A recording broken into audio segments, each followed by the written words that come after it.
बिस्मिल्लाहिर्रहमानिर्रहीम। अस्सलाम वालेकुम। मैं हूं आबिद अजीज और आज मैं डिस्कस करने जा रहा हूं होम्योपैथिक बायोप्लास्टिन नंबर 16 को। ये मेडिसन असाबी कमजोरी के लिए इस्तेमाल की जाती है।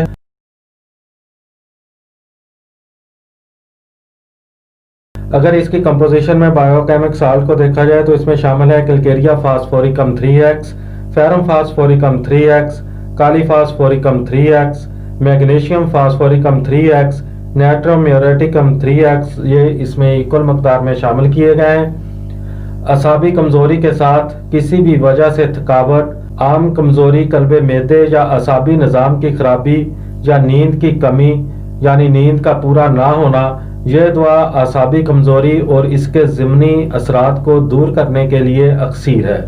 अगर इसकी डोज देखें तो बड़ों के लिए 4 गोलियां और बच्चों के लिए 2 गोलियां दिन में 4 मरतबा 3 घंटे के वक्फे के साथ एक साथ आप इसको इस्तेमाल कर सकते हैं। उम्मीद करता हूं कि ये वीडियो आपको अच्छी लगी होगी। अगर आप मज़ीद होम्योपैथिक बायोप्लास्टिन के बारे में जानना चाहते हैं तो मेरी रिक्वेस्ट है कि इस चैनल को सब्सक्राइब कर लें।